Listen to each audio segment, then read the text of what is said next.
safest place. You feel it. You just know it. You just feel it. Eretz Yisrael is the safest place. That's what the Lubavitcher Rebbe said so strongly. So he would quote the verse, Eretz asher einei Hashem Elokecha ba me'reishis hashana vad achar shana. It's the land where the eyes of God are on from the beginning of the year to the end of the year. They would constantly quote that and say it's the safest place. It's the place that God directly, so to speak, is watching. And from there, the extends to the rest of the world. So I think that's a great starting point for this class, is just that sense of, yeah, it is the safest place. At the same time, of course, I'm giving stuff every day for everyone in Eretz Yisrael, and every soldier, and every captive, and every Jew in the whole world. And, obviously, we do all that, and we know that it's the safest place, because that's what Torah says. And that has to determine our reality. That's really the point.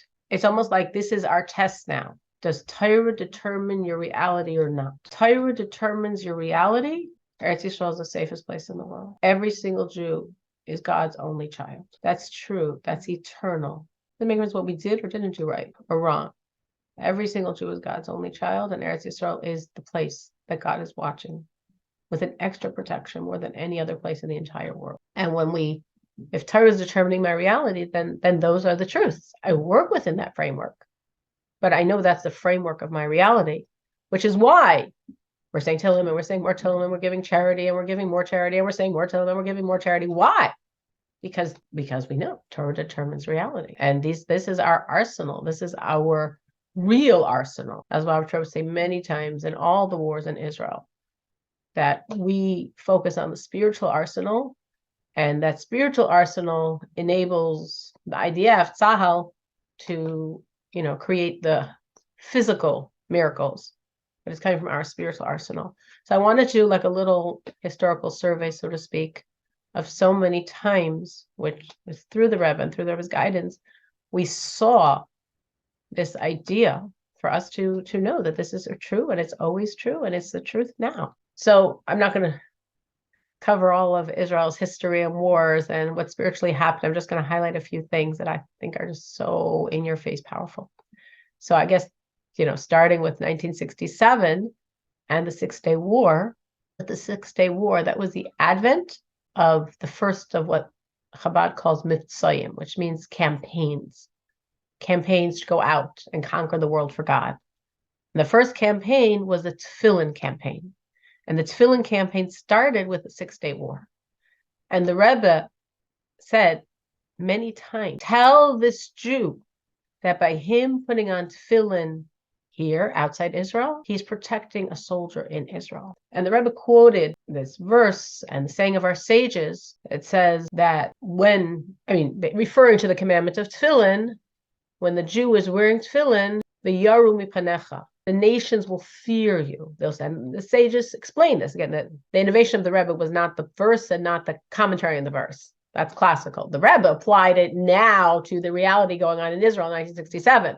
The Rebbe says, this is what the verse says. The verse says that they're going to see this and they're going to fear you. And the sages explain, what are the nations seeing that causes fear? The tefillin of our head.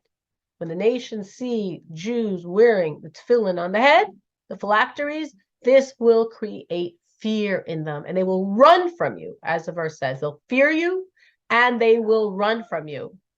And there's literally footage in the 6-Day War of these massive armies that were all supposed to destroy Israel and wipe out Israel that turned around and started running. And it's so not clear, what were they running from? What were they scared of? What were they seeing that made them terrified? I said it was the power of the tefillin. That the tefillin is what their mazel saw and terrified them. And literally, as the verse said, they will see this and they will run from you. So since that war, anytime there's been any conflict in Israel, this has always been something that's pushed very strongly, is tefillin. Is getting any Jew who does not put on tefillin, to put on tefillin. And that will create fear of us in the hearts and minds of whoever's trying to attack us. That was very, very powerful. And that war was such a crazy victory. It's like what I keep telling God. I talk to him, of course. So, and I'm sure I'm not the only one saying this message. I was saying, God, I want you to do it so clearly that the whole world knows it's. I don't want the world to make a mistake and think it's the IDF. I want the world to know it's you. I want you to do it that clearly, that dramatically, which is, of course, what happened in the Six-Day War. And there's a famous story, I'm sure you've all heard, of somebody studying West Point when they're going through all these different wars and the military strategies, and they didn't cover any of the wars in Israel. And he felt it was such an anti-Semitic slight. And he questioned the professor, like, well, what about the wars in Israel? The professor said, see me after class. And after class, he told him, he said, in West Point, we don't teach wars in Israel because all the wars in Israel are miracles. And in West Point, we don't teach miracles. It's a famous story. I'm sure you've all heard it, maybe with different window dressing. I wasn't there. But it's so obvious. It's so obvious. So that was in 1967. In 1973, 50 years ago, of course, I'm sure many of us were thinking of the Yom Kippur War when we heard the news on Shmini Atzeres and Simchas Torah, and it was just a sense of, oh my gosh, such a sense of the Yom Kippur War. The summer before, the Rebbe started encouraging rallies, gather Jewish children, have them say verses of Torah, have them give charity, have them say words of prayer, Tehillim, Psalms, other words of prayer. And the Rebbe kept warning. There's going to be this huge thing. And this is how we forestall it. And I do think on one level, the Israeli government knew, but on the other level, they still didn't connect what was really going to happen. But then, of course, as we know, the war broke out. And it wasn't simple, and it wasn't 6 days. But in the end, it was an amazing military victory. And Lubavitcher Rebbe was once speaking with someone who was sort of comparing the 6-day war to the Yom Kippur War. The 6-day war, there we saw the hand of God, amazing miracles. Here, the Yom Kippur War, it was a very hard time. And the Rebbe said, no. The Rebbe said the miracles were greater in the Yom Kippur War than the 6-day war, which is very interesting because none of us would think that. But the Rebbe said there's an army in the north, there's an army in the south. Their goal was very simple military strategy: meet and destroy them. And for some reason that makes no sense. Both of those armies, the army in the north and the army in the south, took time. Once they crossed into Israel, they took time to regroup. And that time they took to regroup is what, in natural fashion, gave Israel the time to pull together and fight back. They said that was a greater miracle. That was the most illogical thing for the enemy to do. And that was just a great miracle of God, which I'm sharing because we don't always understand what the miracles are. You know, we don't know what the miracles are, and we can see some things and understand those are miracles, and there's many things that we don't understand as miracles, and we don't know what the miracles are. It's very interesting. I mean, jumping way ahead, not to confuse our timeline, but by the Gulf War, Lubavitcher Rebbe, after the Gulf War, wrote a letter, like right then, right between Purim and Pesach. And the Rebbe said then, so many miracles happened, and the world does not know. Only people that know what's really going on behind the curtains, behind the scenes, can fathom the depth of the miracles that was just experienced that saved the Jewish people. And the Rebbe wrote this. It was a public letter to the Jewish people. We didn't know what the Rebbe was talking about, obviously. That was Rebbe's point. You guys don't know, but I know. Many years later, very recently, within the last 5 years, it came out classified information where they were sharing the secrets of what were really those miracles in the Gulf War, and how Saddam Hussein did have everything that we were saying he had. And he did have chemical warheads, and he did have, there were two things, chemical and something else, I don't remember. He had both, and he had a plane loaded with them. And they had experimented and shot them in a certain area, and they said those poisons would last there for the next 50 years. He had a plane loaded. And he said, if anything happens, I'm going to tell you, you're just going to shoot these planes off to Israel. I don't care if the war is over, if we lost, you're going to shoot these planes off. If anything happens to me, you're going to shoot these planes off. At least we know we're going to totally destroy the land of Israel. It'll be uninhabitable. We're not only going to destroy other people, it'll be uninhabitable for the next 50 years. These planes were loaded. And all the fiascos America had during the war were really the hand of God. Because for any one of those things, if they had succeeded, he would, so to speak, have pushed that button and those planes would have shot off to Israel. And instead, for some inexplicable reason, makes no sense reason, towards the end of the war, as he was losing, he told them to take everything off the planes. Exactly the opposite of what he said until then. Why? Because there's a God that runs this world. Because there's a God that protects the Jewish people. Makes no sense. It makes no sense. It makes no sense. But these is the classified information that was just released within, I remember reading within the last 5 years. In 1976, so we did 1967, 1973, the Yom Kippur War. In 1976, Lubavitcher Rebbe came out with this new campaign. It's called 12 Torah Passages. He said he wants every Jewish child to recite, to teach to other Jewish children, to learn these Torah passages.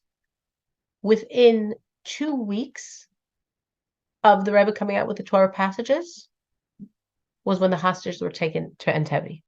And throughout that time, the Rebbe emphasized these Torah, like before the problem, I already gave you the cure, to have Jewish children all over the world. They had a massive rally in Israel, massive rally in Jerusalem, not a Chabad rally, massive rally of children, of adults for support.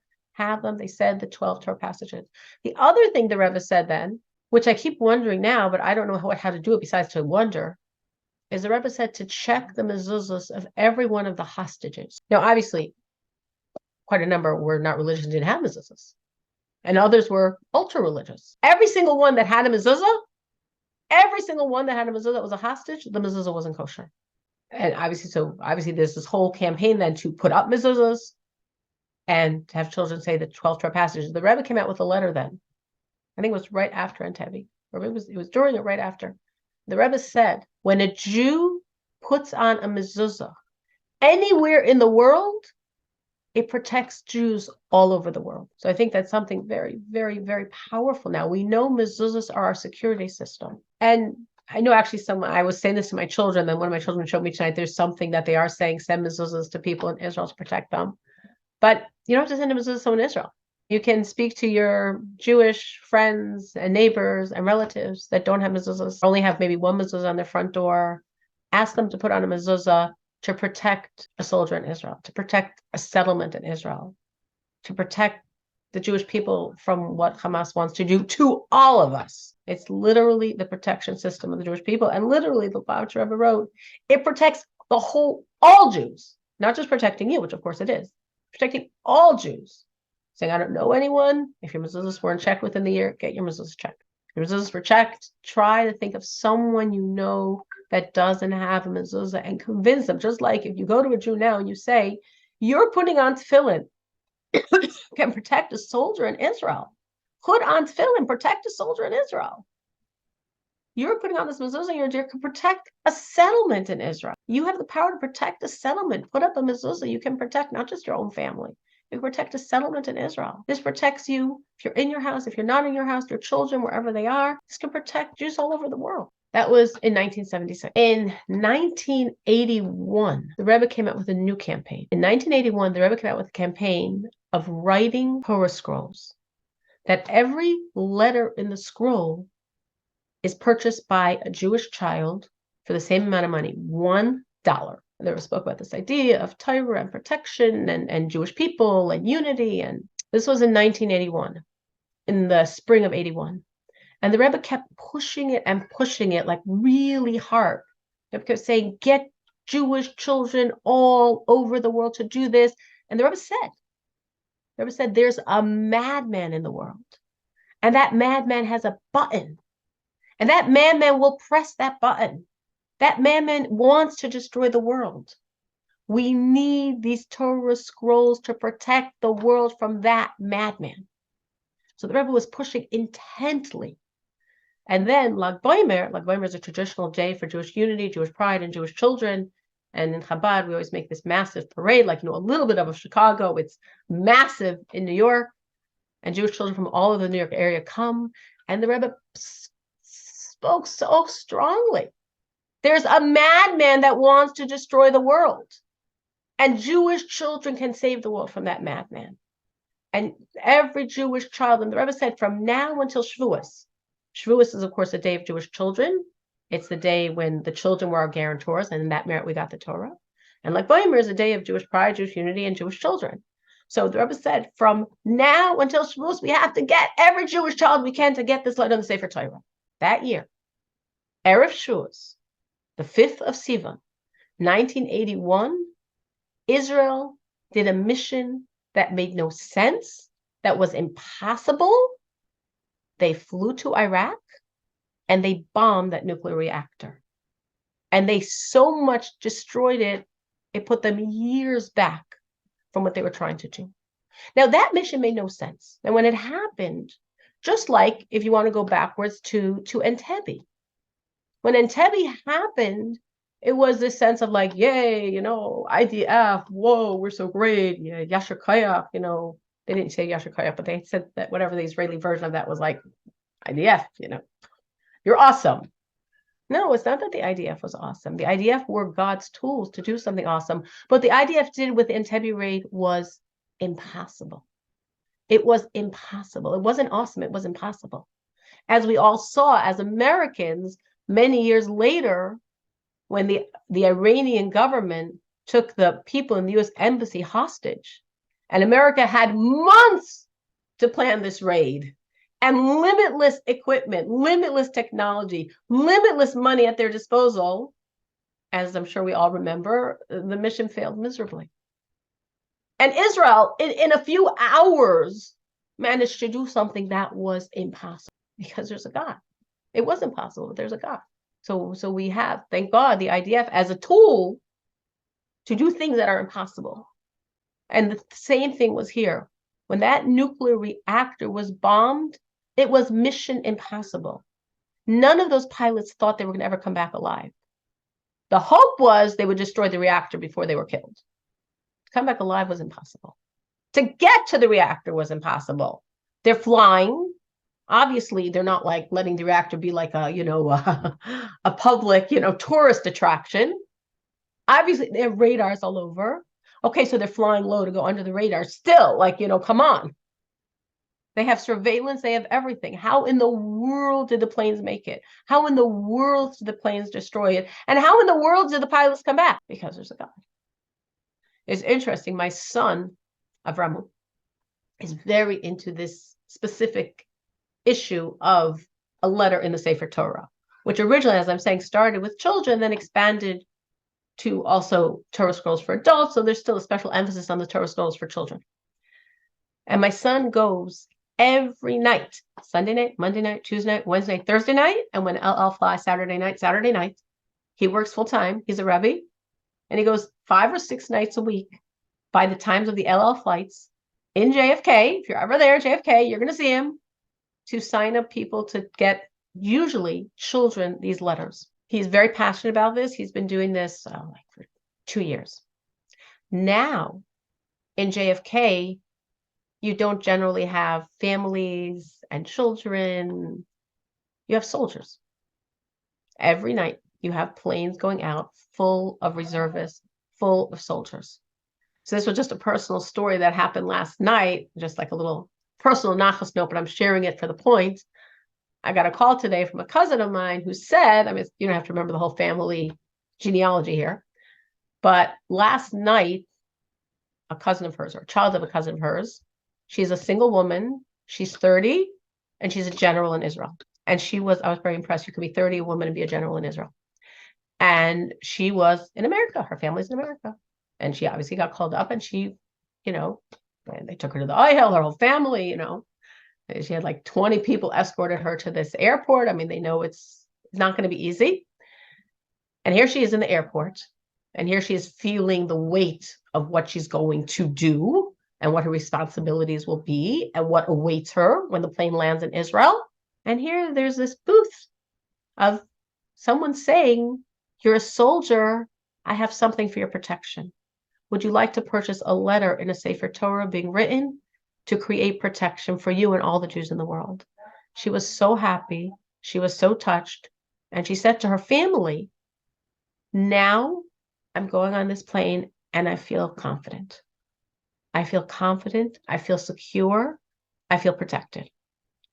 And then it turned out my son realized that this is like a shtickle related, not really, but my cousin's child. So he introduced himself, and that's how the story got back to me. And then I, of course, conveyed it to him today. But the point was, you do something, you don't know how the other person's receiving it. Yeah, sure, I'll do anything, whatever. You don't know how the other person feels. But here we knew, because we got the story from the other side. And she said, here she is. She's going to Israel. She's going as a general. She's going to a very, very, very difficult situation. And she felt much, much better in her heart because she had this letter. So these are our powers. This is our arsenal.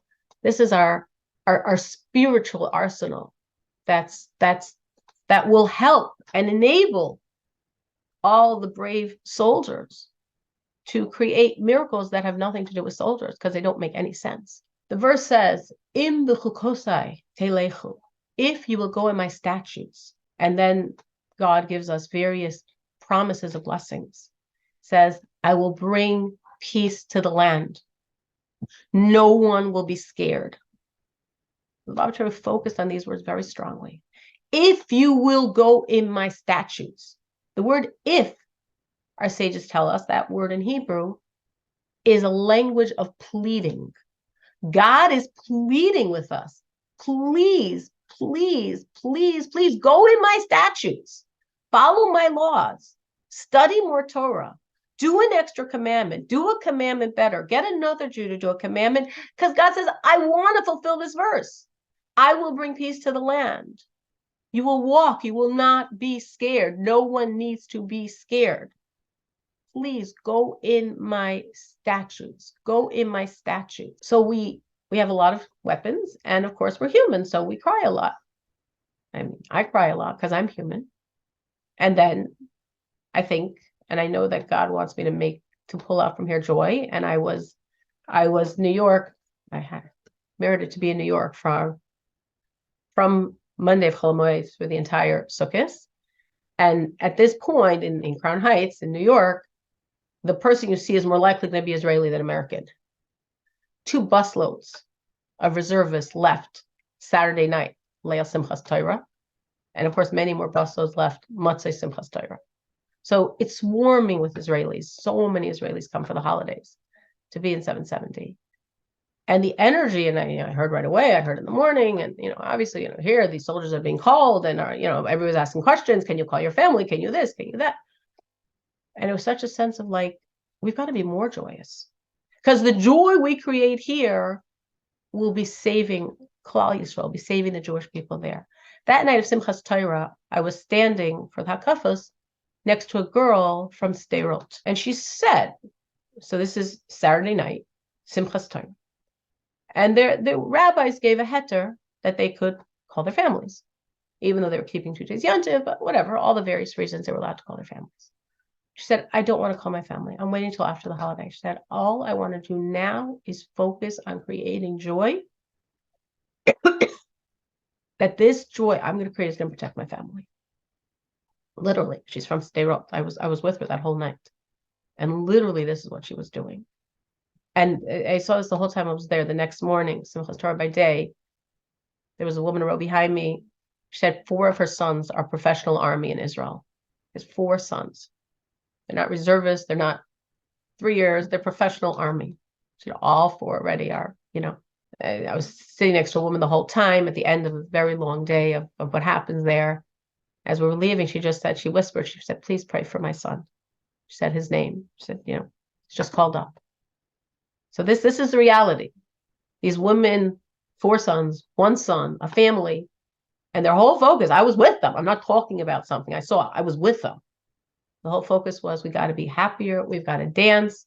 Yeah, we start off crying, but we've got to, and saying lots of Tehillim, but we've got to dance. We've got to be joyous, because our joy and confidence will create the victory. We have tears because we're human, and it's fine to cry, but that's not our victory. That's not creating salvation. But the Tehillim and the Tefillin and anything we can do to add in godliness, that is what creates it. I thought it was very eerie. So here I was. It was Sunday, Simchas Torah, and the Torah portion of Sunday was Zos HaBracha and the first portion of Bereshis. So I'm learning it that morning, Zos HaBracha, and the first portion of Bereshis. And what is it talking about? It's talking about how the land is so secure. It's talking about your locks, your boundaries are so powerful. And we go to, that's Zos HaBracha. And then in Bereshis, the first Rashi there, Rashi quotes the sages who say, why in the world is the Torah starting with Bereshis? Torah is not a history book. The Torah should start with the commandments. Why is it starting with Bereshis? And Rashi explains, because there'll come a time, again, this is Rashi all quoting the sages in this, there'll come a time when the nations will say, you are robbers. You stole from us this land. And we will respond and say, no, look in the Torah. God created the world. God created the land of Israel. God gave the land of Israel to the Jews. This is the opening Rashi of all of Torah, questioning basically a book plus. The first commandment is somewhere in Shmos. We have the entire book of Bereshis, the entire book of Genesis, talking about history. Why is Torah talking about history? Torah's not a history book. For this one point, the sages say that Rashi writes, this is an opening Rashi, that a child should learn, that we should know. There'll come a time when they'll tell us we're robbers, and we're not robbers. And we could say, look in the Bible. The Bible says we're not robbers. The Bible says this world was created by God, and God created the world, and God is giving Israel to the Jews. It was very interesting. The last time the Lubavitcher spoke to us on Shabbos Parshas Bereshis, which is this Shabbos, this coming week. Today is Wednesday night, Thursday, Friday, Saturday. So it was in 1991. In 1991, on Shabbos Bereshis, the Rebbe spoke about this point so strongly. The Rebbe said, this is the main thing, this has to be intensified, that the entire world is going to recognize the specialness of the Jewish people.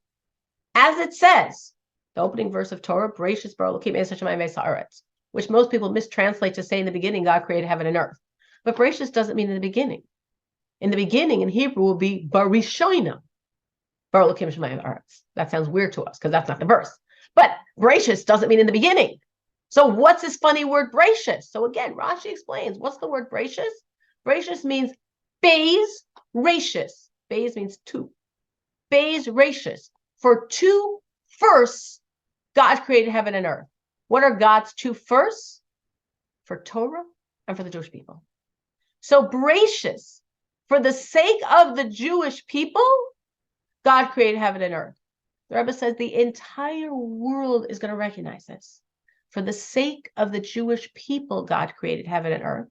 And the Rebbe said on the Torah portion of Bereshis in 1991, the world has to recognize and will recognize that the land of Israel is the possession of the Jewish people. And the Rebbe said this should be completely revealed immediately, literally on Shabbos Bereshis. On Shabbos Bereshis will be the revelation of the wonders of God. Just like the verse says, talking about by Mashiach, where it says, just like when I took you out of Egypt, I will show you wonders. So the wonders of the redemption will make very pale the wonders of Egypt. So the Rebbe says, on Shabbos Bereshis, we should see those wonders. So I was thinking, oh my gosh, here we are going through the hardest thing that I've gone through. Hardest thing. I was very young in 1967. I was pretty young in 1973. It's the hardest thing. Even people that were there then, the barbarism, the atrocities, the fear, the horrific things that I thank God did not watch any videos and did not see any pictures, and I hope everyone else should do the same, but still. And yet, this is what Voice of Torah is. As we're saying, this is our challenge. Is Torah going to determine reality or not? So what are we doing now about this? Add in prayer. So many parts of our prayer, we ask God to destroy the enemy. It's interesting. I don't know. since like midway through Elul, I've been really concentrating on prayer. Lately, I haven't been so good, but I was really concentrating on prayer. And of course, the verses that resonate are the verses you focus on. And all the verses about destroying the enemy were, not really the verses that were so resonating. Of course, I said them in focus, but not, to the same degree. Well, now, like those verses jump out at me. There's so many verses in our prayer that says, destroy the enemy, save your people, destroy the enemy, save your people. Add in prayer. Add into Tehillim. Add in Psalms. Throughout every Israeli conflict, the Lubavitcher Rebbe always emphasized Tehillim. And I think the whole world is emphasizing Tehillim now. There's so many beautiful different Tehillim groups. If you don't want to be on a group, do it yourself. There's groups with have names of soldiers. There's just groups that are saying Tehillim nonstop. There's always someone else saying Tehillim. All over the world, Jewish people are saying Tehillim. The classical chapters, if you want to add your own, are 20, 22, and 69. If you want to say more than that, 122 and 150. If you can say more than that, 81 through 90. I'll list those again. 20, 22, 69, 122, 150, and then 81 through 90. Or join a group and just participate in it. You can't imagine how you are helping and saving lives, literally. There's a few stories I know of, not in connection to the wars of Israel, of people that had out-of-body experiences, like, I don't know what they call it, near death, but like so near death that it was really near. Literally, their souls left their body. They're looking down and seeing their body. I know of 2 stories of people that saw they were pulled back into their body by the power of people saying Tehillim for them. Literally. One person literally, actually in both stories, they were able to identify people, and they afterwards told the people, your Tehillim brought me back in my body. So we don't get it. We're just saying words. No, we're saying the most powerful words in the world. The most powerful words. You feel weak? Say another chapter. You feel scared? Say another chapter. You're worried for someone? Say another chapter. You want to give strength to someone? Say another chapter. You're allowed to say these chapters day and night. There's no limitations in a time of danger. Say the chapters whenever you want to calm yourself and to strengthen others. Charity, we said, prayer, Psalms, charity. Give a small amount. Just keep giving. I'm giving for every single Jew in the world, for every single Jew in Israel, for every captive, for every soldier. Just keep giving the charity. It doesn't make a difference the amount. The act of giving, staka tatzil mimaves. My son was just telling me of a friend of his who's in the army. He was in the southern area near Gaza where there was the massacres. And they were split up basically into 2 groups. Some of the groups were trying to ferret out the terrorists, and other groups were looking for bodies. So his group, they were looking for bodies. And suddenly, a few terrorists found them and started shooting at them. The guy said, I thought for sure I was going to die. So they were shooting and shooting and shooting at us. He was with 4 other soldiers, but I guess there was a lot more terrorists. So I thought it was over. I thought I was going to die. And they just kept trying to shoot back and protect themselves and try to keep shooting. And 3 out of the group of 5 got pretty severely wounded. They kept shooting. And then God made a miracle. And some other Israeli soldiers came upon them, and they were able to kill out all the terrorists. It's happening every single day. My cousin is a reservist in Israel, but he's also a nurse. So they're not calling him to the army because they need him to stay as a nurse in the hospital, because there's that many wounded soldiers that just keep coming and coming and coming. Cousin of my sister-in-law, she already lost. There's many of her cousins' children in the army, and they need our Tehillim. They need our Tehillim. We have to say our Tehillim. We have to give our charity. We have to add. We can do it. Unity. Unity is such an enormous power we have. So powerful, and it's so palpable.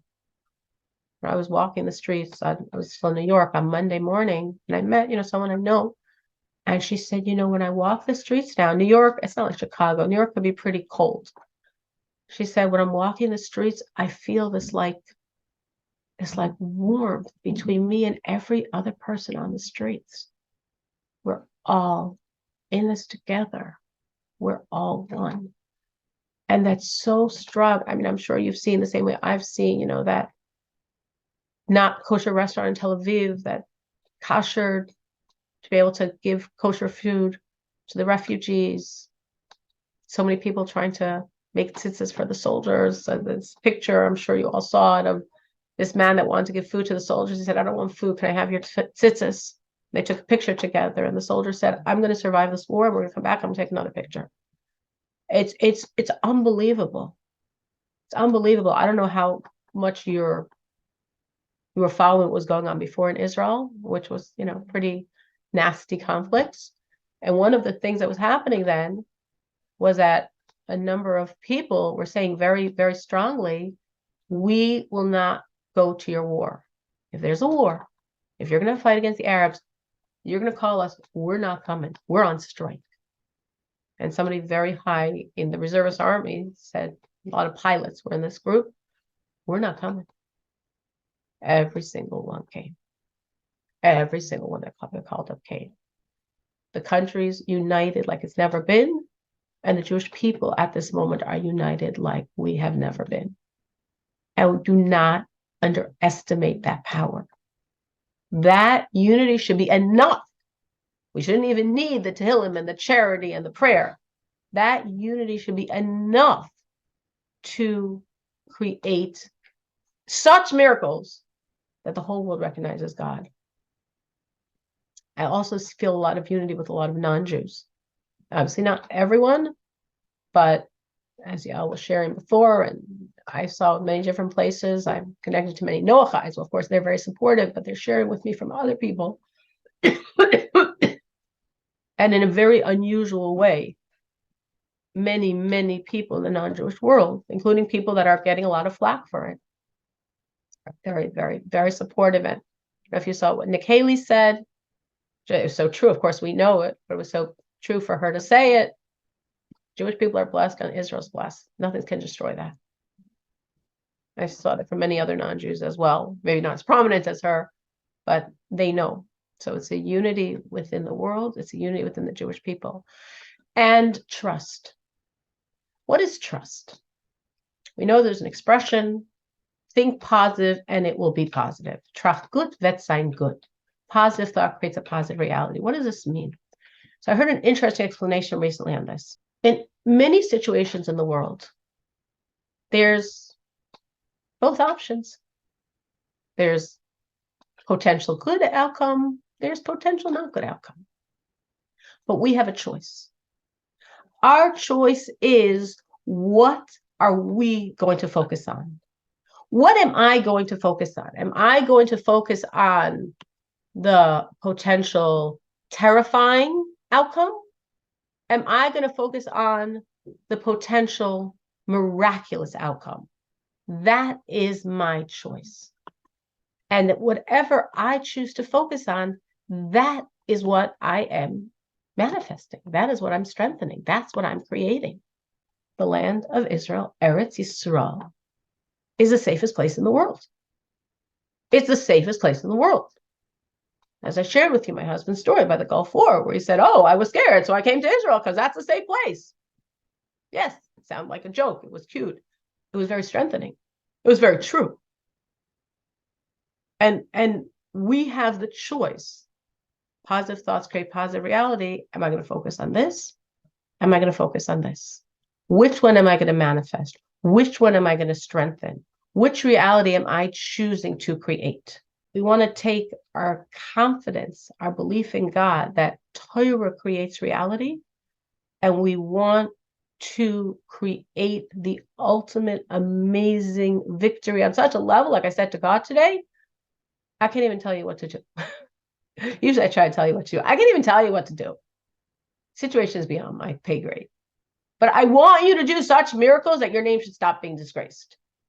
I want you to do such miracles that the whole world recognizes you and recognizes every single Jew as your only child, and recognizes the land of Israel is your precious land. I want you to do such miracles that the whole world sees us. And the details you can figure out yourself. But the main thing is to know that we have the spiritual arsenal to destroy the enemy, to destroy the evil. It was very interesting. yesterday in my Tanya class. I teach on Tuesday night Tanya class, and we're in the middle of chapter 41 of Tanya. So this was, I don't know if you want to use the word random, but this was definitely not planned by me. This is exactly where we were holding in chapter 41 of Tanya. What was the Alter Rebbe explaining? That we have the ability to gift any commandment we do to the Jewish people. What does that mean?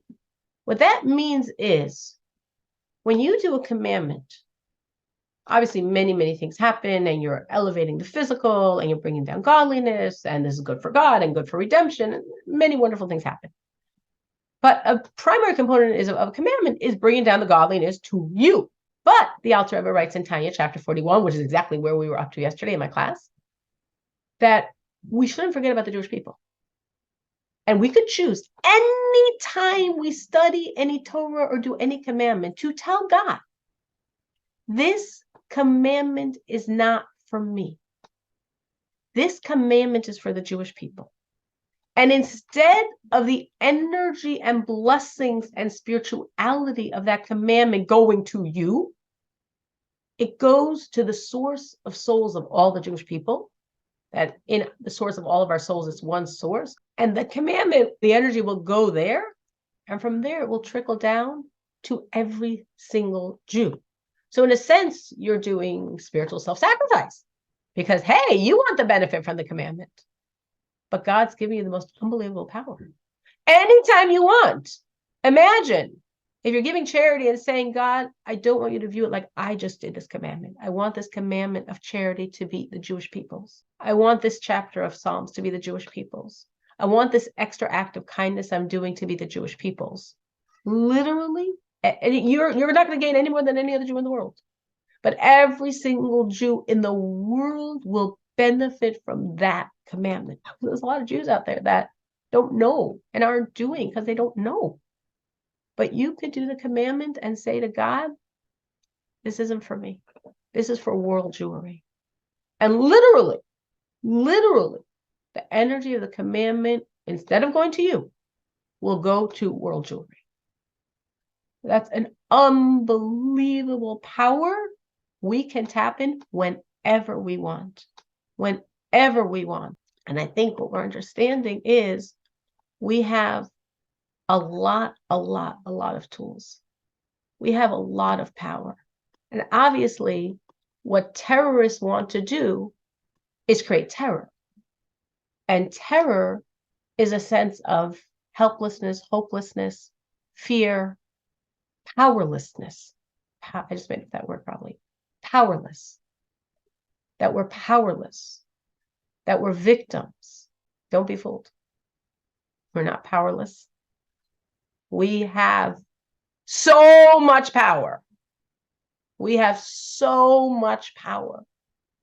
And we can and will use all that power and create. We cannot imagine. I'm just saying, God, just do it. Do it. I'm trusting you. I'm relying on you.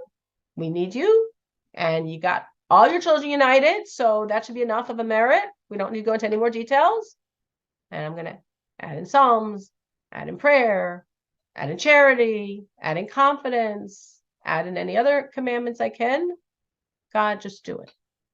And we should see that. Just someone, and I focus on many things because there's so many things we can do. If you can get someone to put on tefillin to protect a soldier in Israel, if you get someone to put up a mezuzah to protect people in Israel, people in Chicago, people, Jews in the whole world, captives. I mean, there's so much we can do, and we're doing it. And everything what we're doing, that's our spiritual arsenal. And from that spiritual superiority, from that spiritual arsenal, we're going to see, just like Entebbe made no sense and is impossible and could not be duplicated. And just like that raid on the Iraq nuclear reactor made no sense, was impossible, could never be duplicated. The 6-Day War, we don't teach miracles. That's exactly what we're waiting to see, and we want to see, and we have confidence we'll see.